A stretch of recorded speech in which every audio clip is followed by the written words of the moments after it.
हाँ जी। चलो स्टार्ट करते हैं। देखो अभी तक अपन लोगों ने ऑलमोस्ट सब कर लिया। आज रिवीजन करके इसमें निपटाते हैं टॉपिक को, ठीक है? फिर नया टॉपिक स्टार्ट करेंगे कल से।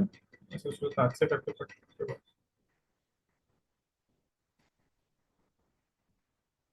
से काम वगैरह नहीं हो। ठीक है, सो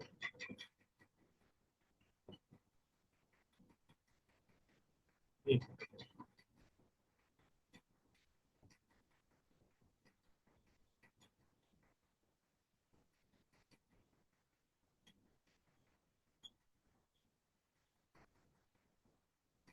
सीधा आवाज आ रही है।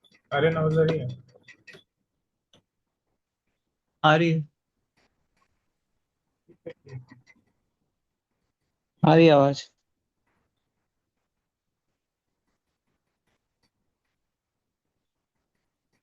ठीक है, स्टार्ट करते हैं अपन लोग नया टॉपिक। नया टॉपिक तो नहीं, सॉरी, पुरानी है पर इसको खत्म करनी है। ठीक है, हम लोग कर रहे थे ऑर्डिनरी डिफरेंशियल इक्वेशंस। और अब तक हम लोगों ने second order homogeneous linear differential equations कर लिए थे, ठीक है? अब आती है बात एक और टॉपिक की, उसमें कैसे क्या करें। ठीक है, सो अगर मान लो हम लोगों ने पढ़ा था फर्स्ट से मतलब इसमें second order linear differential equations में कि एक तरीका ये हो सकता है कि आप कॉम्प्लीमेंट्री फंक्शन निकाल लिए हो। लेकिन अभी ऐसा हो सकता है कि आपके फंक्शन मतलब आपका लीनियर डिफरेंशियल इक्वेशन इस तरीके से कुछ डिफाइंड हो। एलडी मतलब linear differential operators operated on y gives you some f of x। भैया आपका स्क्रीन नहीं दिख रहा। अच्छा सर, तो मान लेते हैं कि अरे यार क्या गोबर का बच्चा है, रुक जाओ। तो आधे टाइम में लाइफ इसी में बर्बाद हो रही है। ठीक है, देखते हैं। What I want to say is कि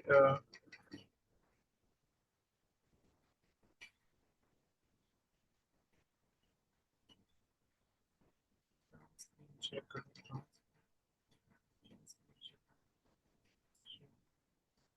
हाँ ठीक है। So what I want to say कि हम लोगों ने कल ऑर्डिनरी डिफरेंशियल इक्वेशंस कर लिया था स्टार्ट। तो अभी मान लेते हैं कि if L D is a linear differential operator, it can be of second order, third order, fourth order, जैसे भी डिफरेंशियल इक्वेशन डिफाइंड हो। अपन लोगों के सिलेबस में second order linear differential equation तक डिफाइंड है। This operator when operates on y gives you some f of x। तो इसके दो सॉल्यूशंस आते हैं। एक सॉल्यूशन होता है कॉम्प्लीमेंट्री फंक्शन, जहाँ पे हम लोग क्या करते हैं बेसिकली इस एफ ऑफ एक्स को जीरो प्लेस करके we only take the solution for the homogeneous part. तो कोरस्पॉन्डिंग होमोजीनियस पार्ट का सॉल्यूशन को हम बोलते हैं कॉम्प्लीमेंट्री फंक्शन। और फिर हम निकालते हैं पर्टिकुलर इंटीग्रल। अभी पर्टिकुलर इंटीग्रल निकालने के बहुत सारे मेथड्स होते हैं। One method is called as the method of symbolic operators. फिर एक मेथड होता है method of variation of parameters. ऐसे करके एक दो और मेथड्स होते हैं, लेकिन हम लोग ज्यादातर मैं ज्यादा इस पर फोकस करूंगा मेथड ऑफ सिंबॉलिक ऑपरेटर्स के ऊपर। ठीक है, क्योंकि सिंपल है, इससे एग्जाम का क्वेश्चन आसानी से बन जाना चाहिए। नहीं बनेगा तो फिर मैं तुम्हें method of variation of parameters भी इंट्रोड्यूस कर दूंगा और एक आइडिया दे दूंगा उसका।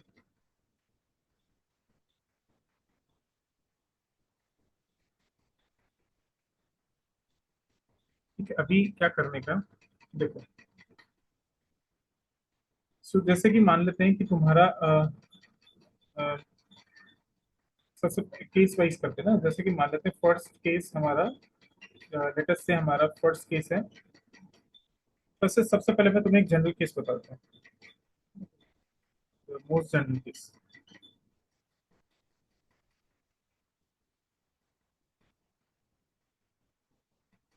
जनरल केस से मेरा क्या मतलब है? जनरल केस से मेरा ये मतलब है कि जैसे मान लेते हैं कि अच्छा, एक चीज समझना कि अगर जैसे वन ओवर डी का मतलब क्या होता है। डी का मतलब है derivative. So one over D operator sense में इनवर्स ऑफ डी है। इनवर्स ऑफ डी क्या होता है? इंटीग्रल होता है। ये चीज याद रह जाएगी पहली चीज। यस और नो?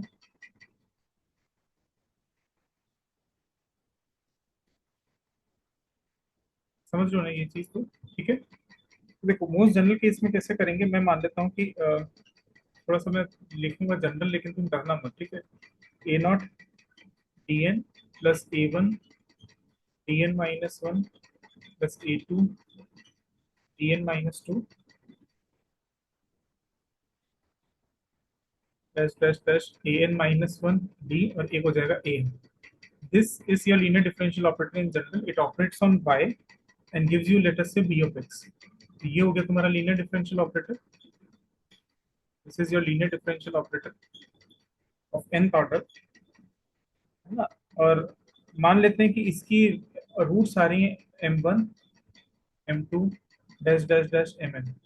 मान लेते हैं इसकी रूट सारी m1 m2 m3 dash dash dash mn. तो क्या हो गया, ये चीज मैं ऐसे लिख सकता हूँ एफ डी वाई, मतलब ये जो linear L D Y, sorry L D Y is equal to B of X को मैं ऐसा लिख सकता हूँ. I can write it in this form कि मतलब मैं कैसे समझा इस चीज को, ऐसे लिख सकते हैं देखो डी माइनस एम वन, बस ये ए नॉट को कॉमन लेके उधर डाल देना, वो बी एक्स में एज अ कॉन्स्टेंट आ जाएगा. डी माइनस एम टू, वही फैक्टराइज हो जाएगी अगर इसकी रूट से ही सारी चीज. तो समझ पा रहे हो मेरी बात, मैं क्या कहने की कोशिश कर रहा हूँ. Easy times Y is equal to B of X. Done. Yes और नो. हाँ कहाँ मर गए सबसे. सिद्धा आवाज आ रही है, आर्यन आवाज आ रही है. हाँ हाँ हाँ भैया. हाँ बोलते जाया करो, नहीं तो मुझे कुछ समझ नहीं आएगा. ठीक है, अभी क्या हाँ. करने का, हमें पता है लीनियर डिफरेंशियल इक्वेशंस, राइट. तो हम क्या करेंगे, ये पूरे पोर्शन को एक बार को कुछ मान लेते हैं, लेट अस से कुछ नया मान लो ईटा वन. तो हो जाएगा D minus m one eta one times y, नहीं operator y gives you b f x. ठीक है, यहाँ तक क्लियर है. अच्छा ये हम जानते हैं ये कैसी इक्वेशन होगी. ये हो गया, देखो इसको अगर मैं यहाँ हाँ. लिखूँ तो क्या आएगा, D Y by D x minus minus M1. Sorry इस y को मत लिखो, इस पूरे को मैं ईटा वन ले लेता हूँ. इस पूरे को मैं ईटा वन ले लेता हूँ, सो दैट क्या होगा कि ये काम खत्म है. ठीक है, ये पूरे को ईटा वन ले लिया. ठीक है, डन. तो जगह डी डी ऐसे लिख सकता हूँ, d eta one upon d x minus m one eta one is equal to b x. और हमें पता है eta one ultimately function of x ही आएगा, क्योंकि अब होगा क्या, derivative with respect to y, फिर ये सारे डेरिवेटिव कर रखे, ये अल्टीमेटली कुछ फंक्शन ऑफ वाई आना चाहिए, हाँ है ना. क्योंकि y is a function of x, derivative करोगे तो फंक्शन तो चेंज नहीं हो जाएगा ना इसका. Is that fine to you. Hmm. तो ये क्या होगा, एक लीनियर हाँ. डिफरेंशियल इक्वेशन बन गई, हाँ या ना. और क्योंकि हाँ. डिफरेंशियल इक्वेशन होगी तो इसका सोल्यूशन क्या होता है, e की power minus of M one X. मतलब अगर इसका इंटीग्रेशन करूँ तो यही आना चाहिए देखो, हाँ. Eta one is equal to b x into e की पावर माइनस इंटीग्रल, ऐसा कुछ होना चाहिए इसका सोल्यूशन, मानते हो भाई. इस इक्वेशन का सोल्यूशन ये होना चाहिए कि नहीं होना चाहिए, हाँ या ना बोलो. इसका मतलब ईटा वन हाँ. ऑफ एक्स लिखना चाहूँ तो क्या हो जाएगा, ईटा वन. मैं सिर्फ तुम्हें एक आइडिया दे रहा हूँ, बाकी इसका कोई डेरिवेशन याद रखने की जरूरत नहीं है. ये हो गया eta one is equal, eta one x equal to e की power integral m one d x लिखने के बजाय मैं सीधे इसको एम वन एक्स लिख दूँ, क्योंकि एम वन तो कॉन्स्टेंट है. M one x into integration of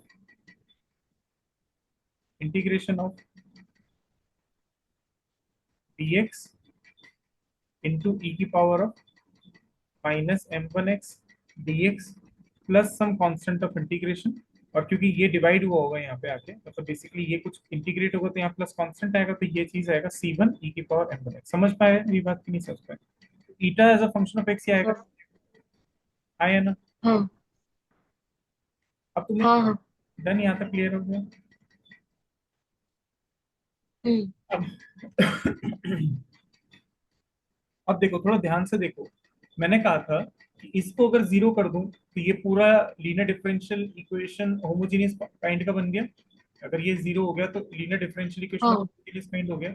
और उसके रूट सारे m1 m2 m3 mn, तो इनके सोल्यूशन क्या होने चाहिए, c1 e की power m1 x c2 e की पावर m2 x ऐसे. ये वाला जो पार्ट है वो तो क्या हो गया, कॉम्प्लीमेंट्री फंक्शन हो गया. और ये जो पार्ट है बेसिकली ये हो जाएगा पर्टिकुलर इंटीग्रल, हालांकि बाय का नहीं, बट अभी यहाँ पे एक आइडिया लग रहा है कि हाँ एक पार्ट आ रहा है जो कि कांस्टेंट पर डिपेंड नहीं कर रहा. Is that fine to you. मैंने सिखाया था पर्टिकुलर हाँ. Integral never depends upon arbitrary constant, या नेवर कंटेन्स आर्बिट्री कांस्टेंट, है ना. तो हमारा जो पर्टिकुलर इंटीग्रल है वो यहीं से कहीं से निकलेगा, डोंट वरी. समझे मेरी बात यहाँ तक. हम्म. ठीक है, तो इस हिसाब से चले आगे. तो अभी क्या होगा, यहाँ तक क्लियर हो गया? तो अभी ईटा वन एक्स मैं लिख देता हूँ वापस, इससे कि मेरे को कंफ्यूजन ना रहे। ईटा वन एक्स क्या आया था? भैया एक सेकंड स्क्रॉल अप करना, अ, थोड़ा सा बस। एक, मेरे को ये इसका हैंडलिंग अच्छा नहीं लगा। हाँ, हाँ ठीक है ठीक है। डन। हाँ हाँ। ठीक है, तो अब ईटा वन एक्स में यहाँ मैं वापस लिख ही रहा हूँ, चिंता मत कर, मुझे खुद को भी नहीं दिख रहा ना। ईटा वन एक्स क्या हो जाएगा? ई की power of M one X integration ई की पावर ऑफ, अब इसको ऐसे अंदर मल्टीप्लाई मत कर लेना, ये ऐसा नहीं अंदर मल्टीप्लाई नहीं होगा क्योंकि अंदर डी ऑफ एक्स ऑलरेडी है, plus D of X plus some constant of integration, उसको कुछ कह देता है सी वन ई की पावर एम वन एक्स। ठीक है, डन। अब थोड़ा ध्यान से देखना, देखो ये डी, अब ये मैं पूरा लिख दे रहा हूँ, ये क्या था? डी माइनस एम वन, फिर था D minus M two dash dash D minus M N operated on by was giving you ऐसा कुछ बी ऑफ एक्स, याद करो।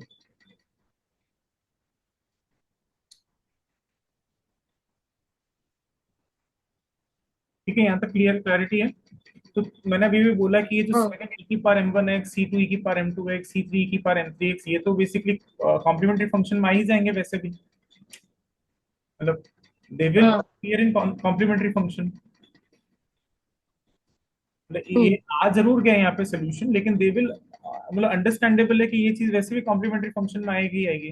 तो there is no point writing in it, तो सीक वन को zero कर दो, क्योंकि we are interested in finding particular integral, तो जो भी पर्टिकुलर इंटीग्रल आएगा वो यहीं से तो आएगा, इससे तो पर्टिकुलर इंटीग्रल आ ही नहीं सकता, क्योंकि पर्टिकुलर इंटीग्रल में कोई भी कांस्टेंट वैल्यूज तो नहीं होती, समझे मेरी बात? ये वैसे हाँ भी फिट अपीयर हो जाएगा, अगर तुम सोचो ना ये वाला फॉर्म देखो, इसको जीरो करोगे तो ये तो रूट्स हैं M one M two M three M N, तो सोल्यूशन क्या आएगा? ई की पावर एम वन एक्स, ई की पावर एम टू एक्स, ये तो वैसे भी आ जाएगा, तो इसकी कोई जरूरत नहीं है सच। समझ पाए मैं क्या कहने की कोशिश कर रहा हूँ? हाँ भैया।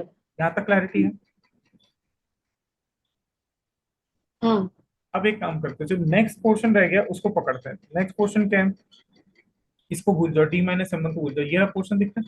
इस वाले पोर्शन को मैं ऐसे लिख दूं, D minus M two into D minus M three D minus M N Y is equal to D of X. ठीक है, यहाँ तक क्लियर है? हाँ। अच्छा, इसको एक काम करो, इस पूरे को तुम कुछ नया बोल दो, ईटा टू एक्स। इस पूरे को क्या बोलते हैं? ईटा टू, ये ईटा वन हो गया, ये ईटा टू एक्स हो गया। ठीक है, तो ये क्या हो रहा है? D minus M two operating on eta two X,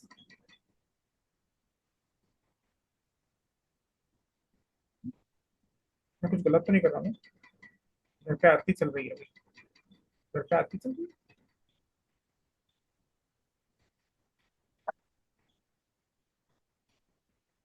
मैं कुछ गलत तो नहीं कर रहा ना? देखो ये सब कुछ किसके बराबर था?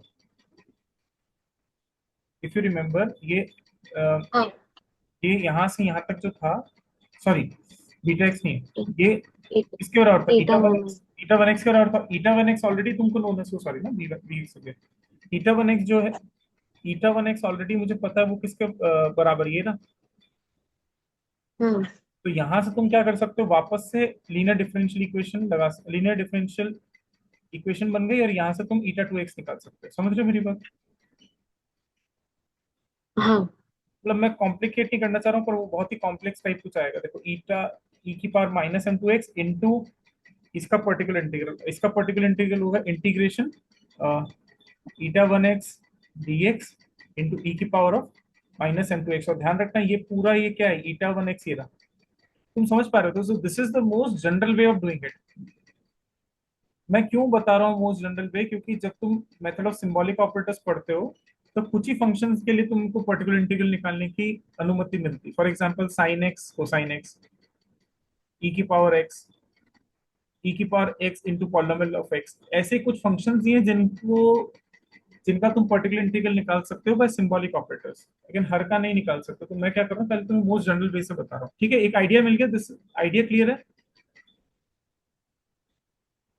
हाँ ठीक है, मैं एक बार लगा के दिखाता हूँ तुमको, तो तुम्हें एक आइडिया लग जाएगा मैं क्या कहने की कोशिश कर रहा हूँ। इतना भी डिफिकल्ट नहीं है, बट शायद तुम लोगों ने नहीं पढ़ा हो, तो मैं बता दे रहा हूँ। ठीक है, मैं क्वेश्चन सिंपल सा लेता हूँ, उससे मैं समझा दूंगा तुमको। जैसे कि मान लो तुमसे कोई कहे find the particular integral of this, E square minus 5d plus 6 operated on y gives you e raised to power of 3x. अब इसको कैसे सॉल्व करोगे? तो देखो मैं यहाँ लिख सकता हूँ d minus three into D minus of two operated on y gives you e raised to power 3x, या फिर ऐसा बोले तो मतलब मैं क्या करूं, इसको पूरे को क्या ले लूं, ईटा एक्स ले लूं, हाँ या ना? हाँ तो ये हो जाएगा d माइनस थ्री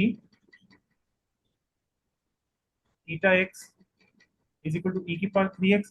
यहाँ से क्या प्रूव हो जाएगा कि eta x is equal to क्या होगा, मतलब मैं ढंग से लिख देता हूँ, हो जाएगा D eta upon d x minus three eta is equal to E raised to power 3x। तो सिंपली हो जाएगा e raised to power 3x into eta x is equal to integration e raised to power 6x। गलत तो नहीं कर रहा हूँ, please check करना। अच्छा माइनस होगा सॉरी,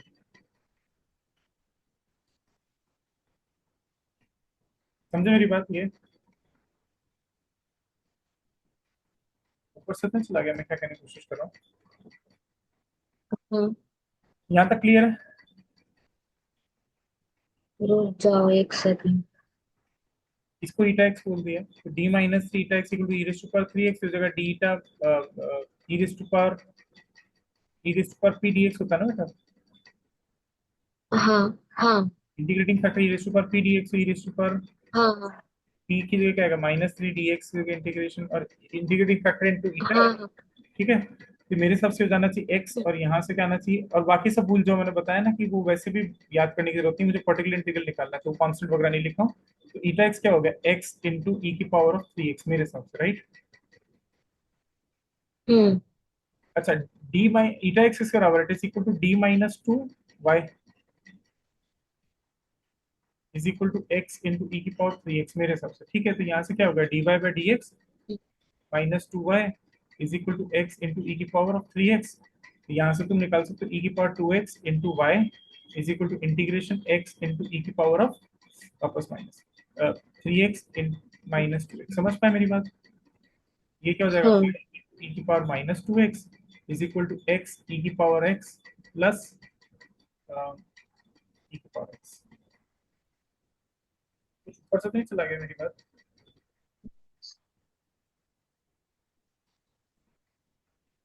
हाँ ठीक है, तो यहाँ से आंसर क्या गया, y इज इक्वल टू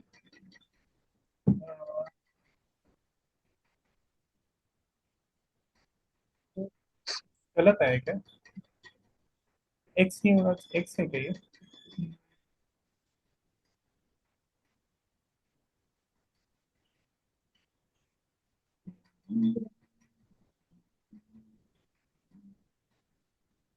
है, आना तो यही चाहिए। ठीक है, समझ में आई यहाँ तक बात? हाँ हाँ पक्का ना?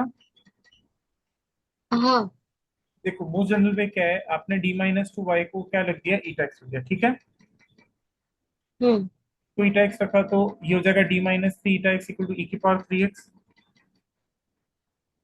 हम्म हाँ यहाँ से आएगा d eta x by d x minus three eta x is equal to e की पावर 3x। तो यहाँ से प्रूव होगा ई की power minus 3x into eta x is equal to integration ई की power 3x into integrating factor e की power minus 3x है। ये इंटीग्रेट हम्म हुआ तो ये वन हो जाएगा, वन डी एक्स एक्स, तो ईटा एक्स हो जाएगा एक्स इंटू ई की पावर 3x। हम्म ठीक है, और यहाँ से अगर थोड़ा हाँ सोचेंगे तो यहाँ से अगर थोड़ा सोचेंगे तो क्या आएगा, एक्स ई की पावर थ्री ए एक्स पावर थ्री ई की पावर थ्री प्लस एक्स। ए पावर थ्री। ठीक है, ये हो गया तुम्हारा पर्टिकुलर इंटीग्रल यहाँ पे आ रहा है। ठीक है, पर्टिकुलर इंटीग्रल ये आ रहा है, अभी अपने को एक्चुअली एक मतलब बुक का आंसर है एक्स इंटू ई की पावर थ्री एक्स, मैं बता रहा हूँ कैसे आ रहा है। ठीक है, अब कॉम्प्लीमेंट्री फंक्शन क्या होता है बताओ, कॉम्प्लीमेंट्री फंक्शन क्या होगा, कॉम्प्लीमेंट्री फंक्शन होगा, इसको सॉल्व करें a power minus e three. Power two x plus b into E power three हाँ, एक्स। तो यहाँ से आ रहा है m इक्वल टू थ्री और m इक्वल टू टू, यहाँ से क्या आएगा कॉम्प्लीमेंट्री फंक्शन आएगा c ई की power 3x plus c two e की पावर 2x, राइट?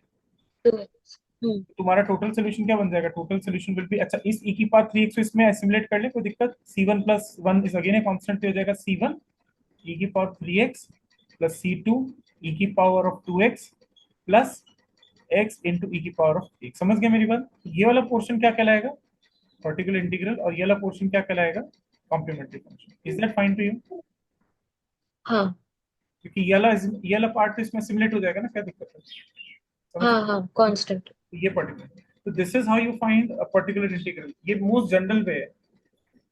ठीक है, यहाँ तक क्लैरिटी मिल गई मेरी बात, मैं क्या कहने की कोशिश कर रहा हूँ? हाँ ठीक है, सो आगे बढ़ते हैं। ठीक है, तो यहाँ तक क्लियर है। अब देखो मैं कह रहा हूँ कि थोड़ा सा ना कुछ कुछ फॉर्मूले याद कर लेते हैं जो कि तुम्हें एग्जाम के हिसाब से काम के हो जाएंगे, क्योंकि वो शॉर्टकट ज्यादा काम आएगा एग्जाम में, ये इससे इतने मतलब उससे नहीं कर पाओगे। तो देखो मैं तुम बता रहा हूँ, अगर तुम्हारा फंक्शन ऑफ डी लिख देता हूँ, मैं लिख रहा हूँ कि ये linear differential operator on by operates on Y and gives you let's say E raise to power alpha X. तो हमेशा याद रखना particular integral will be one upon, पहले लिखा एफ डी ई की पावर अल्फा एक्स, और बस डी को किससे रिप्लेस कर देने का, अल्फा से रिप्लेस कर देने का, तो ये तुम्हारा पर्टिकुलर इंटीग्रल बन जाएगा। हम्म। याद रहेगी? इसमें वही होता है ना कि if F of alpha is zero तो उसको x by F prime alpha, बिल्कुल, ऐसा होता है। वही कर रहा हूँ। हाँ, अब मान लेते हैं कि ठीक। इस एफ डी के पास मान लेते हैं रिपीटेड रूट है अल्फा की, मैं सबसे मोस्ट जनरल केस लिख देता हूँ, मान लेते हैं ये एफ डी को तुमने फैक्टराइज किया और कुछ रिपीटेड रूट आ गए, मतलब अल्फा पी टाइम्स रिपीट होकर आ गया। मैं जनरल लिख रहा हूँ, हो सकता है एक ही बार आए, हो सकता है दो बार आए, हो सकता है तीन बार आए, हो सकता है 10 बार आए। What I want to say is कि क्या है, what I want to say is कि देयर मे बी पॉसिबिलिटी कि अल्फा यहाँ पर रिपीटेड रूट होकर आ रहा हो। रिपीटेड में मेरा मतलब है जनरल लिख दिया मैंने, इस तरीके से। कुछ समझ गए मेरी बात? हाँ या ना? कोई जरूरी थोड़ी है कि अल्फा अल्फा हाँ। नॉन जीरो, ऐसा हो सकता है कि ये इसमें ये फैक्टराइज करो और अल्फा पी टाइम्स रिपीट हो रहा हो। पी का मतलब कुछ भी हो सकता है, वन भी हो सकता है, two three four five six seven eight में जनरल, हम्म। समझ रहे हो? तो अगर हाँ ये हुआ तो इसका मतलब यहाँ डिनोमिनेटर जीरो हो जाएगा, डिनोमिनेटर जीरो का तो दिक्कत हो जाएगी, हाँ या ना, जो तुम बोल रहे थे। तब सीधा याद कर लो, हाँ।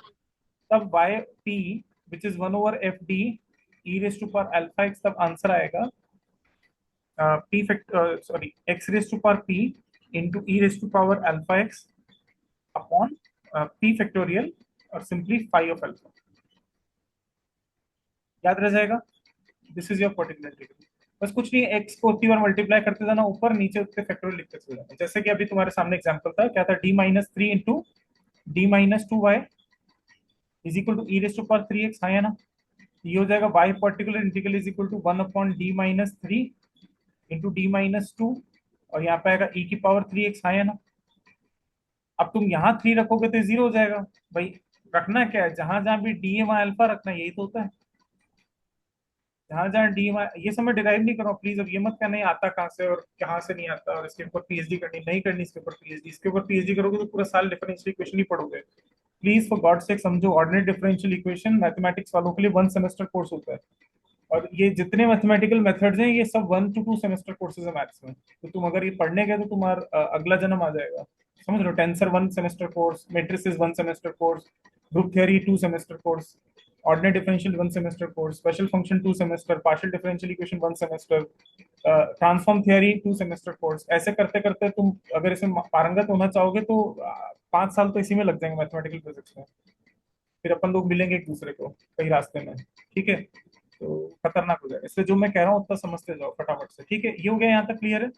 तो हम्म। अब तुम डी की जगह अगर थ्री रख दोगे तो दिक्कत हो जाएगा। तो अभी यहाँ पे कितनी बार रिपीट हो रहा है, वन टाइम रिपीट हो रहा है, बस खत्म। बाय पर्टिकुलर कितना होगा, एक्स इंटू ई की power of three x divided by one factorial, और फाइव डी की जगह कौन है, ये रहा फाइव डी। आंसर क्या होना चाहिए, एक्स इंटू ई की पावर थ्री एक्स होना चाहिए, यही आया था अपना। तुम कहोगे वो क्यों हाँ पढ़ा रहे हो, इतना दुखी क्यों कर रखा है? मैं इसलिए कर रहा हूँ, एग्जाम में क्वेश्चन आ चुके हैं उधर से, मान लो तुम्हारा ऐसा कुछ आ गया, अब क्या करोगे तुम, गए काम से? समझ पा रहे हो मेरी बात? तो तुमको जनरल मेथड पे जाना पड़ेगा फिर, मैं तो एग्जाम में क्वेश्चन ही सॉल्व नहीं होगा तुमसे। समझ पाए मेरी बात की ऊपर से चली गई बात? यहाँ पे y पे is equals to x into E power three X by one factorial into one factorial. हाँ, वन फैक्टोरियल कितना होता है, वन, और वन क्या होता है, one, one into one one हाँ, होता है। और ये जो फाइव अल्फा था वो। वो ये रहा भाई, हमको क्या करना था, हमारे एफ डी को इस तरीके से देखना है, ये क्या डी माइनस थ्री आ रहा है इंटू फाइव डी, भाई ये जो थ्री दिख रहा है वही तो अल्फा है यहाँ पे। अच्छा। ओ ओके। है ना। मैं ये तो कह रहा था कि जनरली ऐसा मैं most this is the most general way of doing things. भाई कोई जरूरी थोड़ी एक ही बार रिपीट हो सकता है, 4 बार रिपीट हो जाता है तो तुम क्या करोगे? तो मैं तुम्हें सीधा एक्सप्रेशन दिया, एक्स की पावर अल्फा ई की power alpha x 1 P factorial five alpha. इसको मैं कैसे याद रखता हूँ मैं बता देता हूँ एग्जाम के लिए। अगर तुमको एग्जाम के लिए क्या करना है, बस ये देखो इसके अलूफ कौन सा फैक्टर है। मतलब जैसे समझ लो ई की पावर अल्फा एक्स है, तो ई की पावर अल्फा एक्स जो अल्फा है इसके अलावा वाले कौन कौन से फैक्टर्स हैं वो एक तरफ नीचे रख लो, उनमें सीधे सीधे अल्फा डाल दो। और बाकी कुछ नहीं करना, ऊपर एक्स से मल्टीप्लाई करो, नीचे वन। ऊपर एक्स से मल्टीप्लाई किया, नीचे टू फैक्टर। ये कितनी बार करोगे? ये उतनी बार करोगे जितनी बार यहाँ पर पी है। तो समझ पा रहे हो मैं क्या कहने की कोशिश कर रहा हूँ? जैसे मान लो यहाँ हाँ। पर d-3 का whole cube into d-2 y is equal to e की पावर 3x, तो क्या होता? तुम लिखते 1/d-3 का होल क्यूब। अब तुम्हें पता है ये तो जीरो हो जाएगा, तो सिंपल क्या करना है, ये तो तुम्हारा 5d हो गया, ये तो हो गया 1। बाकी ये 3 बार आ रहा है तो बस x की पावर 3/3 फैक्टोरियल और बाकी की पावर 3। बस समझ लो जितनी बार केस फिल होगा उतनी बार एक x ऊपर मल्टीप्लाई करो और नीचे वो ऑर्डर ऑर्डर मल्टीप्लाई कर दो। 1 2 into 3 ऐसे। समझ गए मेरी बात मैं क्या कहने की कोशिश कर रहा हूँ? ओके। ठीक है, चलो एग्जाम का क्वेश्चन भी करते हैं। अच्छा एक बार मैं बता दूं तुमको, अगर मान लो साइन और कोसाइन आता है, क्या आ जाए?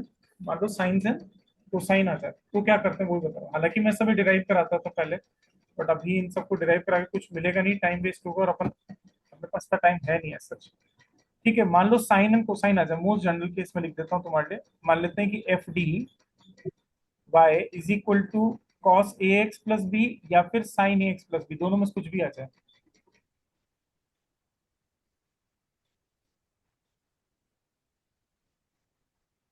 मान लेते cos ए एक्स प्लस बी आ गया और sin ए एक्स प्लस बी आ गया। तब क्या करोगे? तब सिंपली डी स्क्वायर को तुमको माइनस ऑफ ए स्क्वायर से रिप्लेस करना है। मतलब इसको इस फॉर्म में लिखना है कि डी स्क्वायर है और फिर डी स्क्वायर को माइनस ए स्क्वायर से रिप्लेस करना है। हाँ या ना? डी स्क्वायर आया ही नहीं तो। हाँ, अगर डी स्क्वायर माइनस ए स्क्वायर से रिप्लेस करने पे जीरो हो गया तो मैं बताऊंगा क्या करना। तब तुम इसको ऐसे लिख सकते हो, real part of E raise to power iota A x plus B और इमेजिनरी पार्ट ऑफ ई की पावर आयोटा ए एक्स प्लस बी। अच्छा। ऑब्लिक तुम क्या कर सकते हो, ऑब्लिक तुम जनरल मेथड यूज कर सकते हो। समझ पाए मेरी बात मैं क्या कहने की कोशिश कर रहा हूँ? हाँ। मैं करा रहा हूँ क्वेश्चन करा रहा हूँ। जैसे फॉर एग्जाम्पल तुम क्या कह रहे हो, जैसे कि क्या बताऊं तुमको मैं, जैसे कि एग्जाम्पल से लेते हैं ना, एग्जाम्पल हो गया d की पावर 4 प्लस 10d। हालांकि एच के दास वगैरह में कुछ शॉर्ट ट्रिक्स भी दे रखे तो तुम वो भी देख लेना ना। मुझे याद है कुछ नहीं है, ज्यादा पुराना है, तुम देख लेना एक बार। इज इक्वल टू मान लेते कोसाइन 2x प्लस 3 हो गया। ठीक है, तो आपको क्या करना है, पहले इसको इस फॉर्म में लिखना है कि डी स्क्वायर है, तो हो जाएगा d² + 9 इंटू d² + 1। यस और नो? हाँ। और पर्टिकुलर इंटीग्रल कितना हो जाएगा, 1/d² + 9 into d² + 1 operated on cos of 2x + 3। अब ये बस याद रखना यहाँ डी स्क्वायर किससे रिप्लेस हो जाएगा, -4 से, क्योंकि यहाँ ए के स्थान पे कौन है, टू, टू का स्क्वायर करोगे तो कितना आएगा, 4 माइनस। सो अगर यहाँ -4 लगाओगे तो क्या आएगा, 1/5 into -3 into cos of 2ax + 3। तो ये आंसर क्या हो जाएगा, -1/15 कॉस ऑफ 2ax + 3।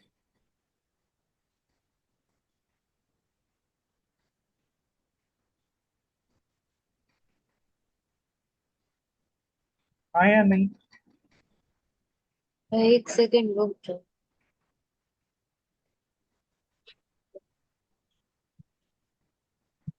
हाँ।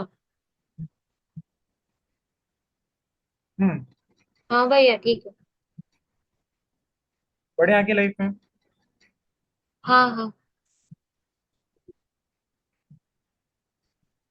अब दूसरा तरीका,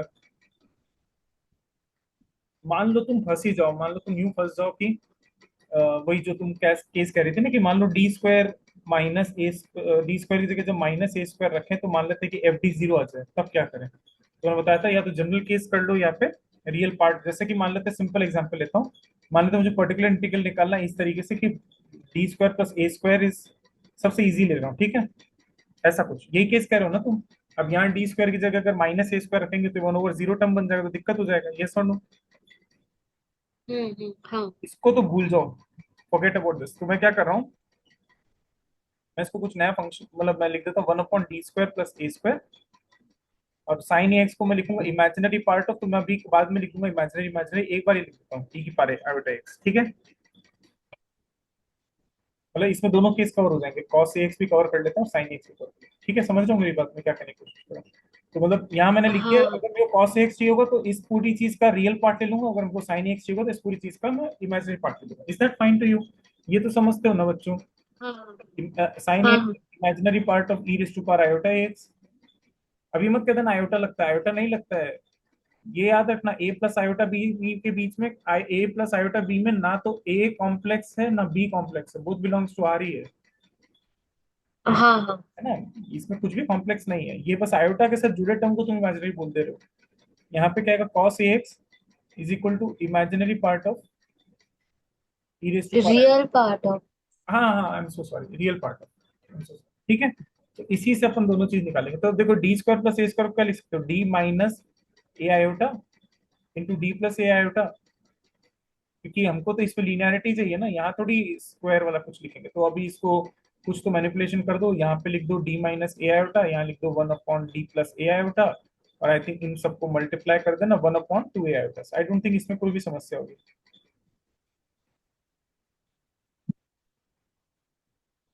हाँ हाँ या नहीं? हाँ अब इस वाले हाँ ब्रैकेट भाई में तो दिक्कत नहीं, इस वाला ब्रैकेट को तो कर ही सकते हो, तो ये हो जाएगा वन अपॉन टू ए आयोटा, यहाँ हो जाएगा वन अपॉन डी माइनस ए आयोटा इंटू ई की पावर ए आयोटा एक्स, और यहाँ पे सिंपली ये तो हो जाएगा ना ई की पावर आयोटा ए एक्स अपॉन टू ए आयोटा। इसमें तो कोई समस्या है ही नहीं। समस्या इसमें है, तो ये याद करो, इस ये केस फेलिंग वाली कंडीशन नहीं हो गई? यहाँ पे एफ डी के स्थान पे कौन है, टी माइनस ए आयोटा की पावर वन इंटू वन, जो फाइव डी है वो यहाँ पे वन हो गया, जो अदर पार्ट है, आया ना? क्या अरे आप फैक्टराइज जो एफ डी, मैंने वो क्या एफ डी माइनस ए आयोटा है इंटू, मैं वन लिख दूं, कोई समस्या है? इसको एक ही बात है। नहीं अच्छा अरे वो जो तुमको हम्म एक एक्स्ट्रा टर्म दिखना चाहिए ना, फाइव डी वाला, वो तो दिख नहीं रहा ना यहाँ पे। हाँ हाँ मैं कह ठीक रहा है था कि अगर अल्फा रूट्स हैं पी टाइम्स, तो इसके आगे कुछ तो होगा जिससे कि ये पूरा एफ डी बन जाए, मतलब बेसिकली अगर इसकी रूट ग्रेटर देन हाँ पी, मतलब अगर ये डिग्री ग्रेटर देन पी है इसकी,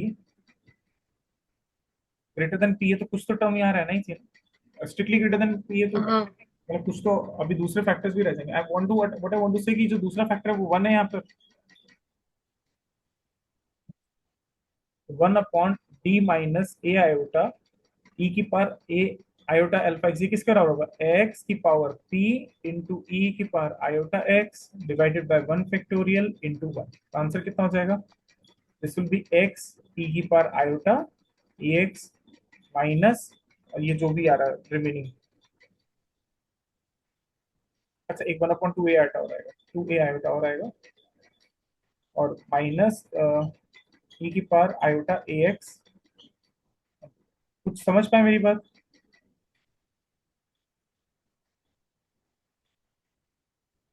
हाँ या ना, ये कुछ समझ पाए ऊपर से लेके बात, स्निग्धा एक समझ में आ सेकंड गई? रुको हाँ, एक सेकंड रुको मैं बताता हूँ तुमसे, देख सिंपल है ये, देख वापस याद कर मैं क्या करने की कोशिश करूँ। अगर ई की पावर अल्फा एक्स था वन अपॉन एफ डी था, और यहाँ पे एफ डी के पास अल्फा रूट है, मतलब एफ डी को तुम फैक्टराइज करोगे, मान लो अल्फा जो है पी टाइम्स हम्म, रिपीट होके आ रही है, मतलब मैं जनरल केस ले रहा हूँ, सब सबका एक बार है दो बार है, लेकिन जनरल ओ में तो ऐसा अच्छा नहीं है। हाँ तो अगर मान लेते हैं हाँ कि इसमें एक ही है, मतलब एक ही फैक्टर है डी माइनस ए आयोटा, तो इसके बाद ये फाइव डी लिखने का तो कोई मतलब नहीं बना, उसको वन लिख देता हूँ, हाँ ऐसा। इसका आंसर क्या हाँ है, तो एक्स की पावर पी इंटू ई की power alpha X upon P factorial into five alpha, यही होगा। तो इसका आंसर क्या होगा, हाँ एक्स की पावर पी की जगह आएगा 1, पी की जगह कौन है 1 इंटू ई की पावर आयोटा ए एक्स अपॉन 1 इंटू 1। तो आंसर क्या आएगा, एक्स ई की पावर आयोटा एक्स। समझ पाए मेरी बात कि नहीं समझ पाए, मतलब 1 upon D square plus A square cos of A x plus B करो चाहे sine of A x plus B करो, उसको मैंने रिप्लेस किससे कर दिया, 1 अपॉन डी स्क्वायर प्लस ए स्क्वायर ई की पावर आयोटा एक्स। ठीक है, इससे हाँ। आंसर क्या है मेरा, 1 अपॉन 2 ए आयोटा, शायद देखता हूँ क्या है, 1/2 a iota x into e की power of iota A x minus x ई की पावर आयोटा ए एक्स अपॉन 2a। अभी कुछ समझ में आया कि ऊपर से चला गया सारी बातें। हाँ समझ आया। अभी अपने को क्या निकालना था, अब देखो हमको क्या निकालना था वो देखते हैं। हमारा इंटरेस्ट था इसके अंदर, तो मैं सबको साइन और कोसाइन में कन्वर्ट करता था, 2a आयोटा अंदर लिखा x इंटू, ये तो जानते हो ना, इसको लिख सकते हो cos A x plus iota sine A x, हाँ है ना, और minus 1/2 a iota into cos A x plus iota sine A x, हाँ है ना। यहाँ से क्या आएगा, 1/2 a आयोटा, हो जाएगा x इंटू कॉस ए x plus iota x sine ए एक्स माइनस, एक काम करो इस पूरे, अच्छा बाद में करेंगे, 1 इसके बाद आएगा cos A x upon 2a iota, और हो जाएगा प्लस, नहीं माइनस साइन ए एक्स अपॉन 2a, हाँ है ना। फिर 1/2 a आयोटा मल्टीप्लाई हाँ करके आएगा 1/2 a iota X cosine A x plus X sine A x upon 2a। ये माइनस माइनस दो बार क्यों लग रहा है ना, माइनस तो कर लोगे ना, इसका आगे तो cos A x upon 4a हाँ हाँ। स्क्वायर, ना माइनस माइनस प्लस हो जाएगा आई थिंक, और minus of 4a iota sine. ठीक है, तो अब इसमें से अगर मेरे को इमेजिनरी पार्ट निकालना हो, मतलब अगर मुझे ये वाला पार्ट सॉल्व करना था तो इमेजिनरी पार्ट निकालना था, इमेजिनरी पार्ट कितना होगा, it will be minus of x cos A x upon 2a plus 1/4a sine a, समझो। और अगर इसमें से मेरे को रियल पार्ट में, तो अगर ये वाला केस सॉल्व करना था तो वो क्या हो जाएगा, सिंपली एक्स साइन ए x upon 2a plus cos ए एक्स अपॉन 4a। समझ में आई मेरी बात, हो सकता है थोड़ा सा कुछ गलती हो गई मुझसे, मतलब करने में कैलकुलेट, लेकिन स्कीम ऑफ थिंग्स ये नहीं। हाँ हाँ। इज दैट फाइन, हाँ भैया। ये क्लियर हो गया ना। हम्म। ठीक है, एक मिनट आया, एक मिनट, एक